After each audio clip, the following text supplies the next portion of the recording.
If you don't know me, I'm Vince Akers. I think about everybody knows me. So without any further ado, when we get started.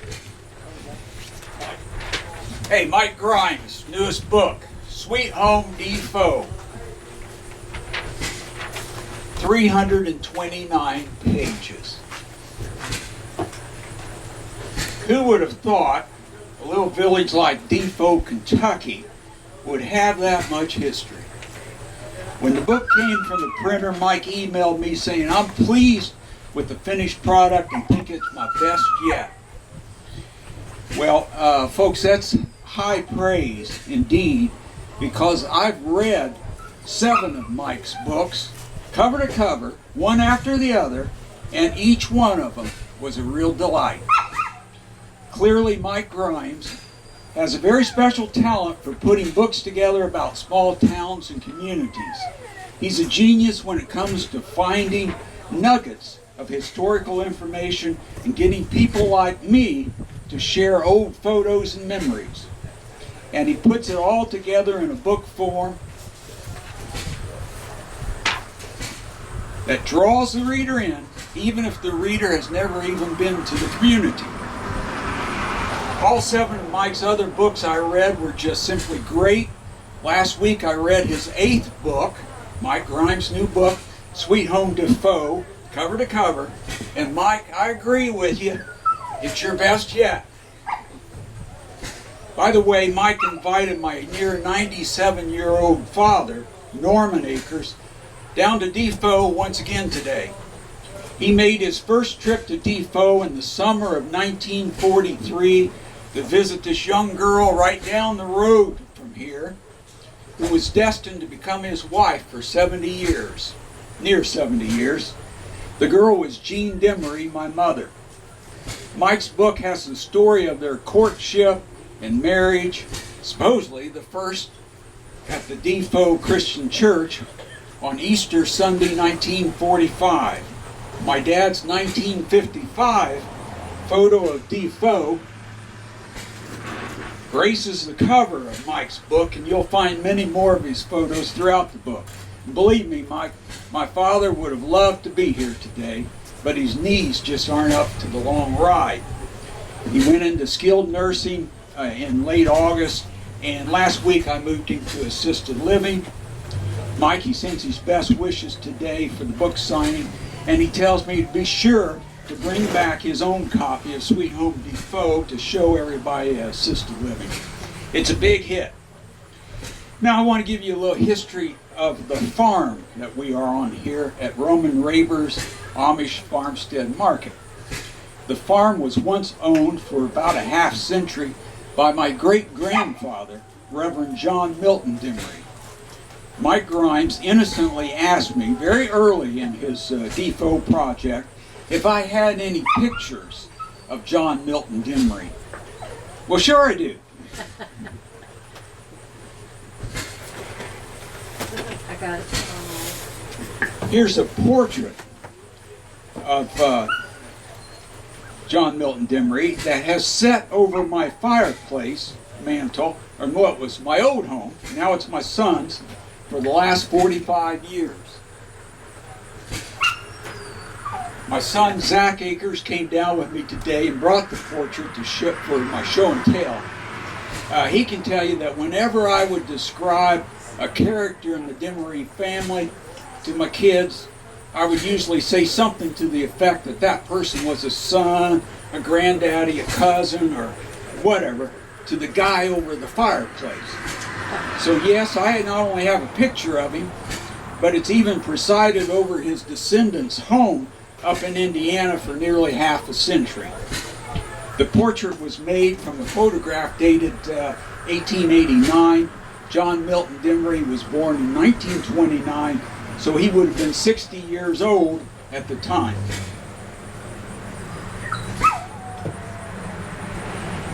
Now, ownership of this farm came to John Milton Demery through the settlement of his father Samuel Demery's extensive estate in the 1860s. And I'll return to Reverend John Milton Demery here in a moment. But I want to go back further in time first. The farm had been carved out of a larger farm deeded to Samuel Demery in 1836 by the last trustees of the Low Dutch Company. The Low Dutch Company bought the land here from Squire Boone, younger brother of Daniel Boone. So this farm was originally part of the Low Dutch Tract. So who were these Low Dutch? As the word Dutch would suggest, the Low Dutch were descendants of Holland Dutch, but with a good many French Huguenots like the Demarys mixed in. Their ancestors were some of the earliest settlers in America, having immigrated to New Amsterdam during the decades before the English took over and renamed it New York in 1664. The Demery family's ancestor, David Dismarest, or Demery as they pronounced it, barely made the Atlantic crossing in time. He brought his family over in April 1663 on the ship Bontecoe, or the Spotted Cow. My uncle David Demery, whose farm was just across the road southwest of here,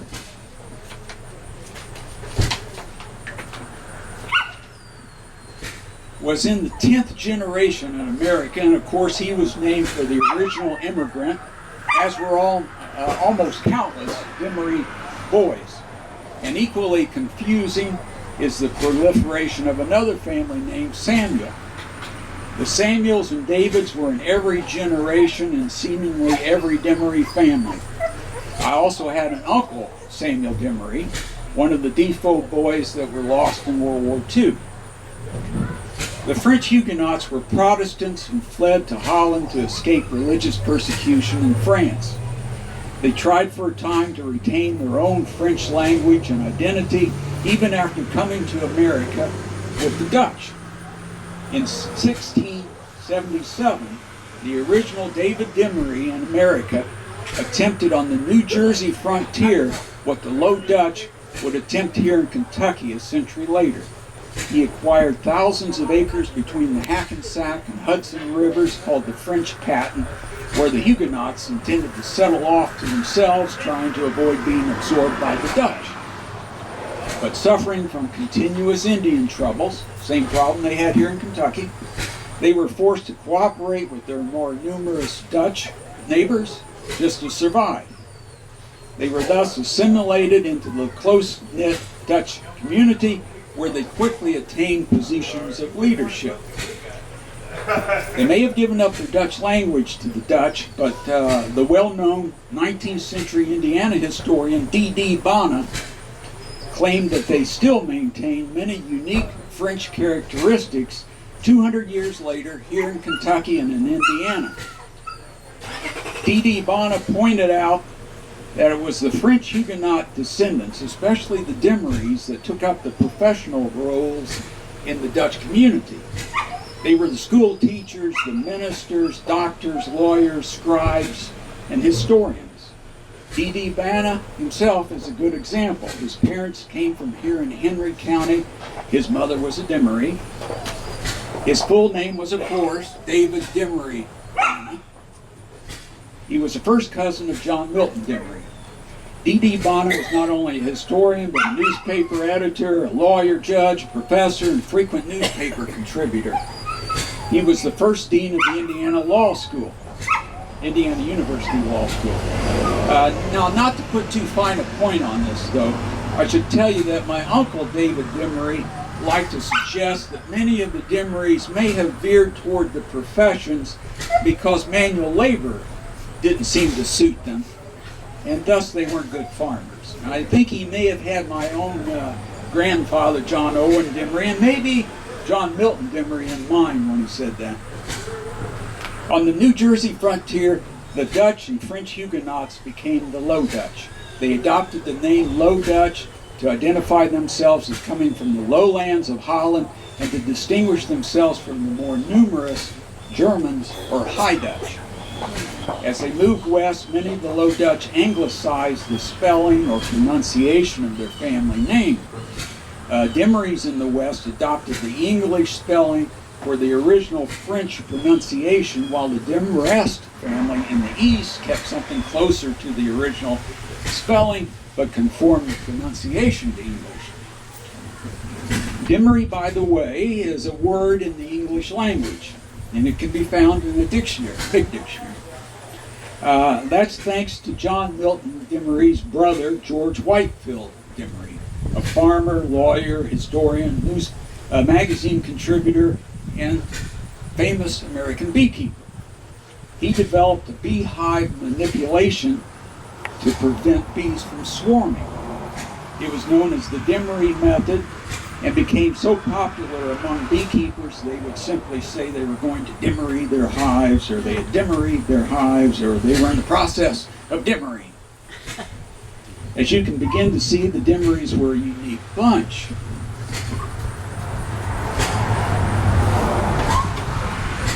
Many were eccentric, or what we would call characters. The gentleman who researched and published the biography of the beekeeper G.W. Demery once wrote to me, Vince, there's a fine line between genius and insanity. And I think your Demerys walked that line, and some crossed over it.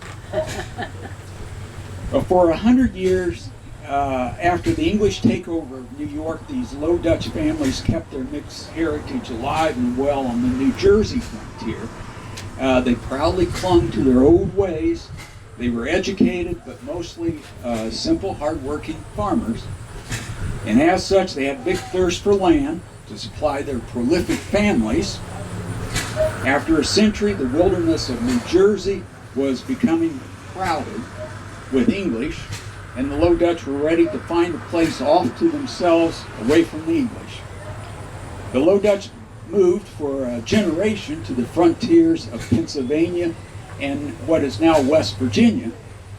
During the American Revolution, they realized a move across the mountains would be necessary to find enough land to build their colony. They were probably the largest group of connected families ever to make the dangerous trek to the frontier of Kentucky. They made the move in the spring of 1780, part of them coming down the Ohio River and part coming over the mountains through the Cumberland Gap. In a 1782 petition to the Continental Congress, they were described as a plain, honest, peaceable, sober, and industrious people, remarkable for agriculture, all hearty friends of our glorious Revolution, who had moved to Kentucky with a view and expectation to procure a tract of land to enable them to settle together in a body for the conveniency of civil society and propagating the gospel in their known language.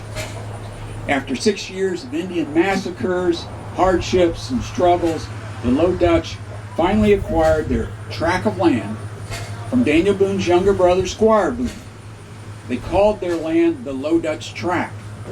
About 3,500 acres lies in present-day Shelby County, and about 5,100 acres in present-day Henry County. 8,600 acres total. I have here a copy, maybe.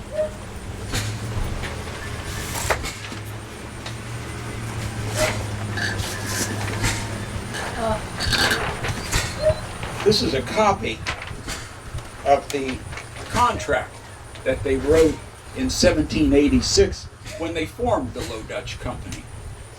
Of course, the original was on heavy parchment paper.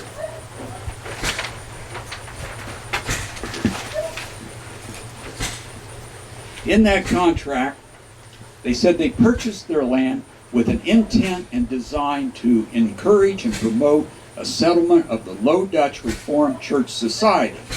And now it is covenanted and agreed that we will subscribe to and support the Low Dutch Reformed Church Society by giving a call and invitation to a regular instituted Low Dutch minister, and we will endeavor to have our children taught and instructed in the Low Dutch tongue so that they may read the Word of God and understand the gospel when preached unto them. Now, early on in Mike's project, he sent me an article, and it's in his book, of course, written by Rachel Yoder about Defoe having an old-fashioned Amish school. She said lessons are in English, but the student's first language is a Dutch dialect. All lessons are Bible-based. I think you can see from the Low Dutch description I gave why I told Mike at the time, it seems that history is repeating itself here in the Defoe area a couple centuries later.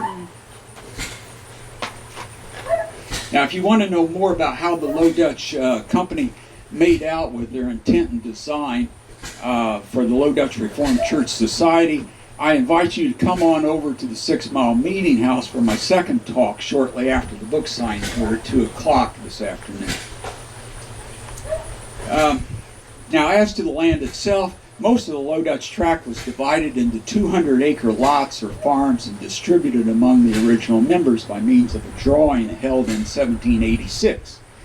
But legal title was held for the first 50 years in the name of the Low Dutch Company. Ownership of the allotted lands was recorded in the Low Dutch Company account book, while the minute book recorded the decisions of members on matters about the lands. And there were big problems with the title to some of the lands covered by the Low Dutch Tract. Even as the tract was officially surveyed in 1786, it was apparent that the land southwest of here, not far southwest, but southwest of here, covering what is now Defoe, would need to be litigated or compromised. The man who had the earliest Virginia claim there, in other words, the very first owner of the land where the village of Defoe is now located, was the Reverend Dr. David Griffith. This man was George Washington's surgeon at Valley Forge. He was Washington's pastor after the Revolutionary War, and he was the first bishop-elect of the Episcopal Church in the United States. The whole story is told for the very first time in Mike Grimes' new book. Now, here at the extreme easternmost corner of Squire Boone's original claim and the Low Dutch Tract, the land title was never disputed. The land was deeded to Samuel Demery by the last trustees of the Low Dutch Company in 1836, and in 1839 Samuel built the brick Federal-style house on the land that still stands. The next house towards Defoe on this side of 421. My mother was born in that house in 1923. But I want to talk about another Demery house, the home right here at the Farmstead Market.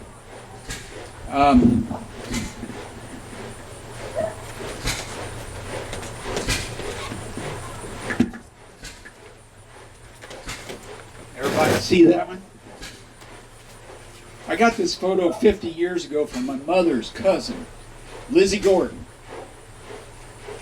I was a junior in college on spring break. My mother and I went down to Kentucky for a week to copy George W. Demery's 1903 articles at the Shelby Sentinel News office. We stayed at my Uncle David's and Aunt Aura's house right up the road here. In the evenings, we'd visit relatives around the area. I filled a college composition notebook with notes made from that trip. Mrs. Howard Gordon lived in Pleasureville, but she had lived and visited many years here at this house. Elizabeth Ellis Gordon was born in 1891, so she would have been 80 when we talked in 1971. She was the second child of J.T. and Nanny Demery Ellis. Nanny was the only daughter of John Milton Demery. She had 5 brothers, including my grandfather, John Owen Demery. Nanny's daughter, Elizabeth, always went by the name Lizzie. And what we have here in this blow-up of a photo is what my Uncle David jokingly referred to as the Bolsheviks. Yeah, I think it's the men's glasses that reminded him of the Bolsheviks. The photo shows John Milton Demery and his wife Martha with 2 sons and 2 granddaughters on their front porch, the house right here at the Farmstead Market. The photo was taken in 1909, which would mean John Milton Demery standing in front of the door would have been 80, and his wife, Martha Etherington Demery, would have been about 70. She was 10 years his junior.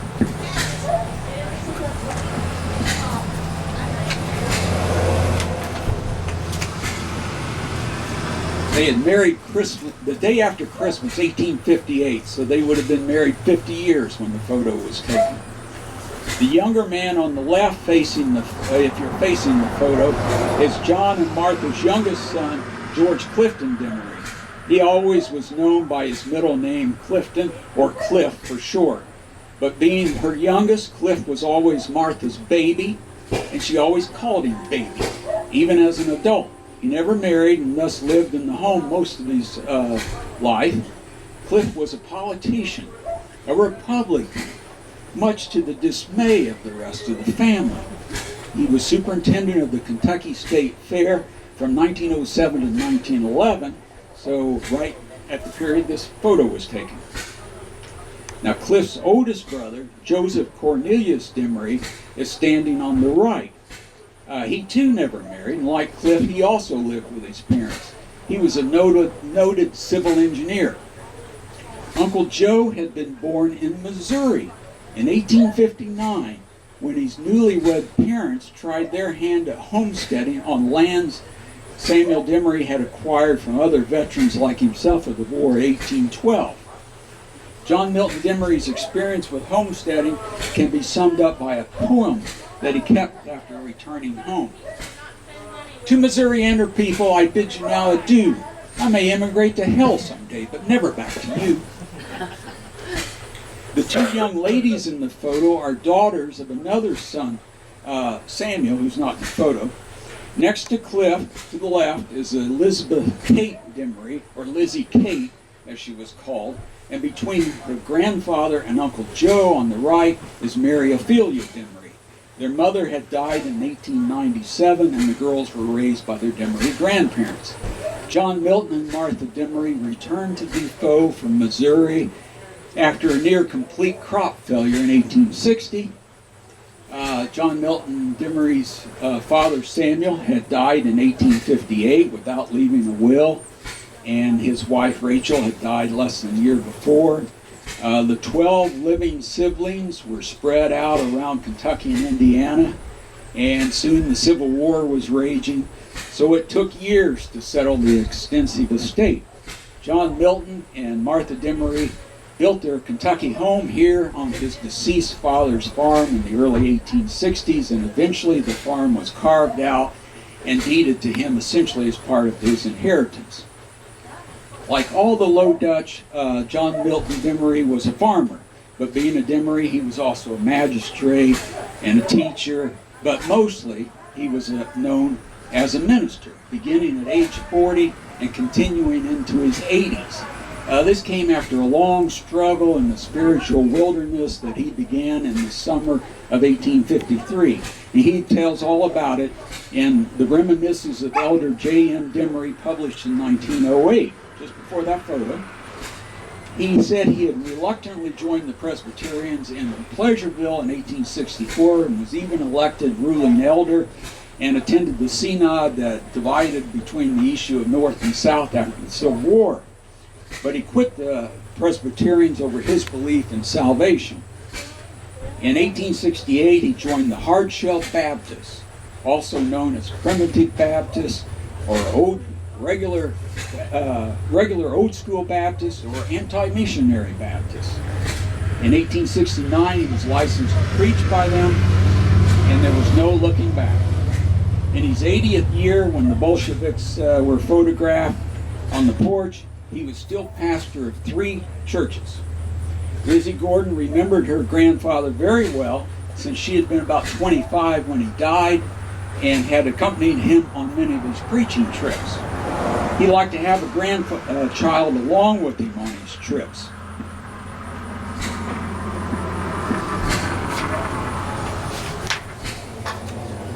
They would always go by horse and buggy, leaving on Thursday or Friday, not returning until no earlier than Monday. He'd go almost every weekend, coming home just long enough for his wash to be done. When they got to where they were preaching, he would board up with one of the congregation. The meetings were always packed with both old and young people in attendance. Mrs. Gordon was in her teens during many many of these trips and remembered the trips as very pleasant and the meetings as most lively. The family always tried to have someone accompany John Milton on his preaching trips, not only because of his age, but because he often was not himself due to having been kicked by a horse. Lizzie Gordon had only the very best to say of her grandmother, Martha Ethington Demery. Martha never accompanied her husband on his trips, as Lizzie could recall. She stayed home and did the work, and there was lots of it. Not only her husband's, but also her bachelor son's laundry had to be done by hand. My mother always loved the story about one hot summer day when Reverend John rode home unannounced after several days' absence and told Martha he'd be expecting chicken dinner for his guests, a young associate minister and his intended bride. Chicken dinner was no easy chore in those days, especially at late notice with children running all around. But out went the good wife and killed a plump chicken, began to pluck its feathers, and while the menfolk talked inside of higher things. Shortly, the young minister's fiance came out to visit Mrs. Demery, and the girl confessed. Although she very much loved her husband to be, sometimes she feared she was not worthy of such a man. Whereupon Mrs. Demery, without even looking up from her chore, replied, "My dear, I can assure you any woman is worthy of a minister." Another blow-up photo.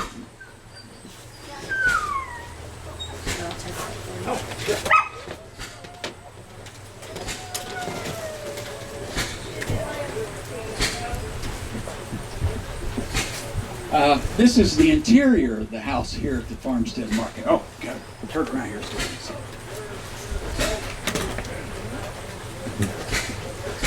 see. It was taken about 1907 or 08, just a year or two before the Bolsheviks photo on the porch. Notice the Reverend John Milton's Demery portrait on the wall of what looks like the parlor. Right up here, same portrait. I date the photo based on how old the children look.